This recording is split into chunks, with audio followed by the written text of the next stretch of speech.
Halo, assalamualaikum warahmatullahi wabarakatuh. Jumpa lagi bersama gue Wildan Copa Al Bukhari di acara catatan pejabat. Kali ini kita akan membahas sesuatu hal yang fenomenal dari dulu. Akan membahas seorang wanita paling kuat di Indonesia. Sekuat apa dia?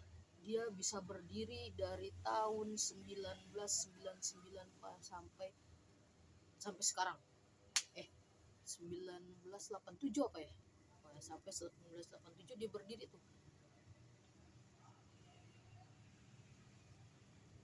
Siapa dia? Siapa lagi kalau bukan the one and only dan hanya satu-satunya di Indonesia, si Jenik kalau kata itu.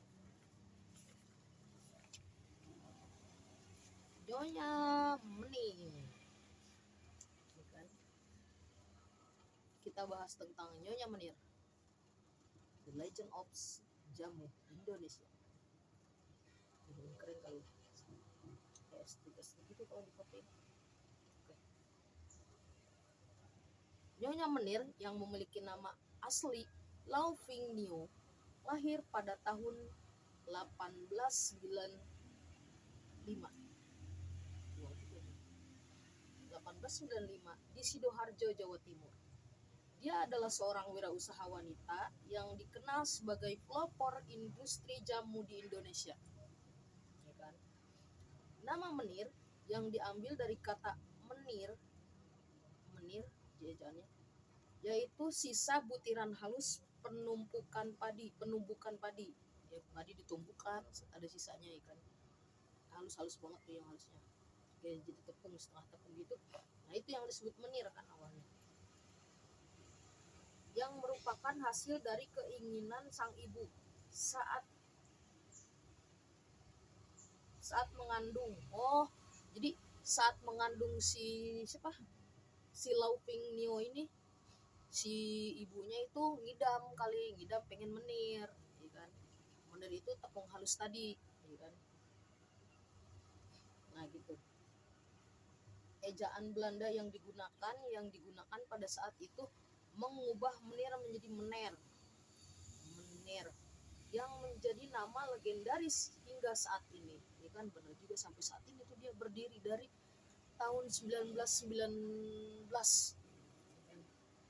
Setelah menikah dengan Ong Byun Wan, Nyonya Menir pindah ke Semarang di tengah masa pendudukan Belanda yang penuh tantangan pada tahun 1900.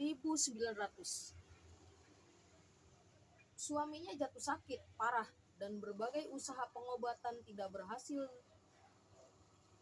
Dalam keputusasaan, Nyonya Menir kembali pada tradisi keluarganya.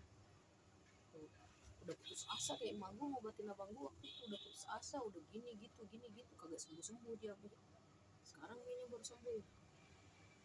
Akhirnya dengan meramu jamu Jawa yang telah diwariskan oleh orang tuanya, keajaiban terjadi ketika suaminya sembuh, yang menguatkan tekadnya untuk memproduksi jamu sebagai cara untuk membantu orang lain. Untuk membantu orang lain sembuh, akhirnya dia memproduksi jamu, dijual, ikan dibagi-bagiin.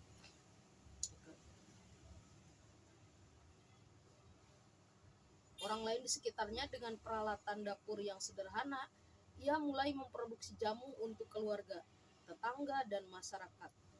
Melihat antusiasme yang besar, Nyonya Menir mulai mengembangkan usahanya.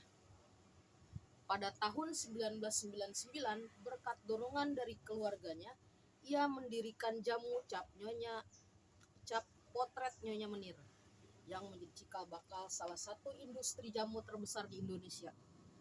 Bahkan mencantumkan nama dan potret dirinya pada kemasan jamunya sebagai bentuk keakraban dan keterikatan dengan pelanggan, ya kan? Makanya sekarang angkringan pejabat juga tuh kalau ntar udah jalan kayak gitu, sekarang muka gue ditempel sebagai logo. Terus penikmat yang nongkrong ngopi sambil baca puisi di situ disebutnya oknum, karena kan angkringan pejabat kan banyak oknumnya, kan oknum kalau dikumpul-kumpulin jadi kopi. Nah, kita bikin oknum penikmat kopi dan puisi. untuk customer, disebutnya oknum penikmat kopi dan puisi. Dan keterikatan akrab dengan pelanggan. Perusahaan ini terus berkembang, dibantu oleh anak-anaknya yang turut terlibat pada tahun 1940. Putrinya, Nongi Longdianiong, membuka cabang di Jakarta di Jalan Juanda, Pasar Baru. Di bawah kepemimpinannya Nyonya Menir dan putranya Hans Ramaya, perusahaan mengalami pertumbuhan pesat. Nyonya Menir meninggal dunia pada tahun 1978. Meninggalnya 1978. Tetapi warisannya terus hidup melalui penerus kedua dan ketiga yang dikelola oleh cucunya Charles Serang.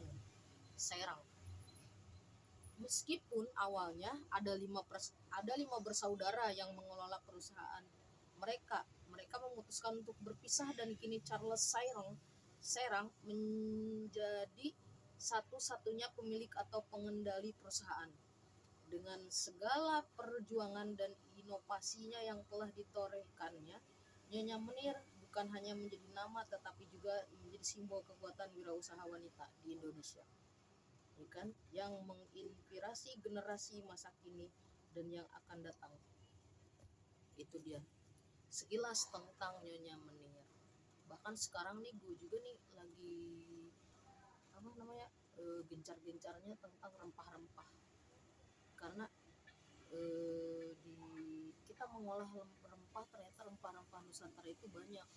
Kemarin kan di buku kita mengkulik kayu manis, ternyata ada satu desa di sono kan, satu kota itu penghasil kayu manis terbesar di Sumatera, di daerah Sumatera, kayu manis kan.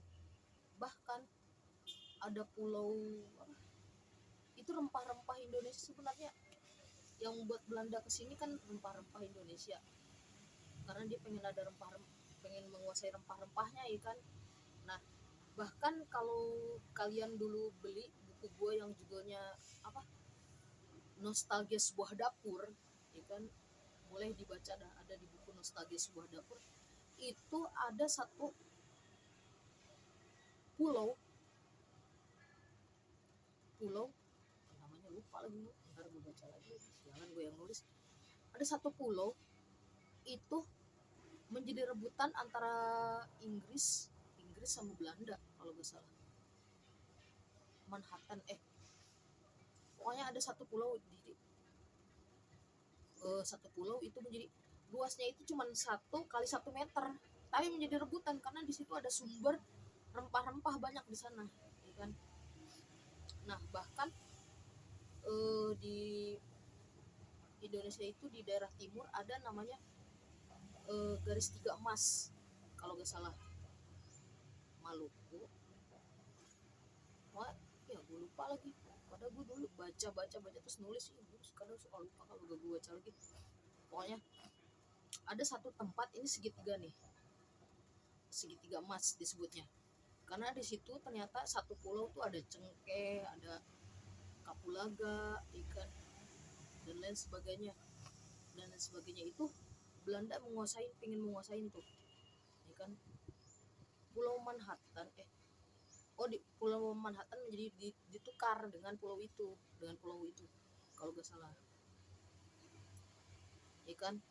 Nah, sampai menjadi rebutan tuh orang luar, karena dari dulu di luar itu rempah-rempah itu yang obat mujarab.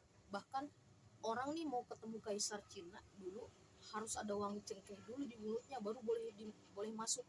Kayak misalnya sekarang nih mau ketemu presiden, ke istana presiden, ada pas pampres, dicium, coba diinus gitu, ya kagak bawa rempah-rempah, udah lu gak usah masuk gitu. Kalau sekarang kan di situ tasnya diliatin pakai stick gram, udah masuk. Nah, kalau itu enggak dilihat, kalau mulutnya bau cengkeh atau bau rempah-rempah boleh masuk.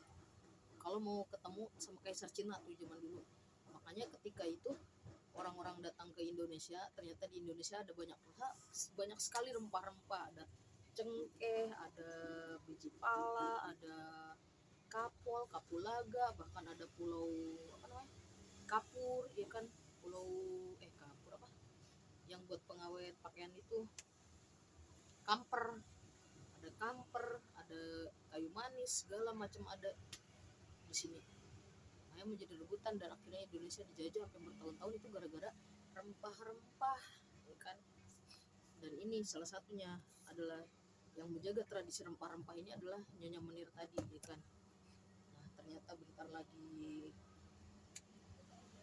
azan zuhur, dan sekarang ini gua ada jadwal nonton bareng di sinema filmnya Wanita Ahli Neraka. Anjay, serem judulnya. Kemarin kan Tiga Betina Pengikut Iblis, sekarang Wanita Ahli Neraka. Astagfirullahaladzim. Nonton dulu lah, cukup sekian dari gue. Semoga apa yang gue sampaikan bermanfaat. Jika ada manfaatnya itu adalah hidayah dari Allah Subhanahu wa Ta'ala. Jika ada kesalahannya itu adalah murni dari kesalahan gue. Cukupkan sekian dari gue. Wassalamualaikum warahmatullahi wabarakatuh.